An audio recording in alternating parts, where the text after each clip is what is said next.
பசுமையான புல்வெளி. ஒரு மான் ஒன்று அதோட புற்களை மேய்ச்சிட்டு இருந்துச்சு. ரொம்பவும் சந்தோஷமாக இருந்தது. அப்போ அந்த வழியாக சிங்கம், புலி, அப்புறம் நரி, ஆடு, மாடு, பறவைகள் அப்படின்னு அந்த வழியாக போயிட்டே இருந்தது. அப்போல்லாம் அந்த மான் என்ன பண்ணுச்சு, மறைவில் இருந்ததுனால சிங்கம், புலி போன்றவை அதை கவனிக்கலை. இந்த மானும் பெருசாக அங்கேருந்து நகரலை. நரி வந்தப்பவும் கூட தான். இன்னும் சொல்லப்போனால் ஆடு மாடுகள் எல்லாம் வந்தப்பவும் நகரலை. ஆனால் அந்த பக்கமாக ஒரு மனிதன் வந்ததும் அதை பார்த்ததும் அந்த மான் துள்ளி குதித்து அந்த இடத்துல இருந்து உடனே அங்கேருந்து ஓடி போயிடுச்சான். இதை பார்த்த பறவை அந்த மான்கிட்ட போய் கேட்டுச்சான், எதுக்காக நீ சிங்கம், புலி, நரி இவங்கள பார்த்தெல்லாம் பயப்படலை? ஆடு மாடு புற்களை மேயும், ஆனால் இந்த சிங்கம் புலிகளை பார்த்து கூடவா நீ பயப்படலை? ஆனால் மனிதனை பார்த்து மட்டும் ஏன் ஓடன அப்படின்னு கேட்டுச்சான்.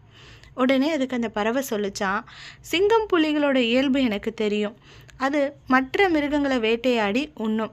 நரி ஏமாற்றும் குணம் கொண்டது. ஆடு மாடுகள் முற்ற குணம் கொண்டது.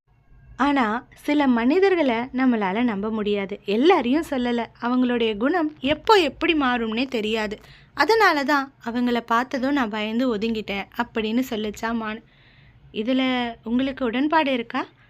இந்த கருத்தை நீங்கள் ஆமோதிக்கிறீங்களா? சொல்லுங்கள் பார்ப்போம்.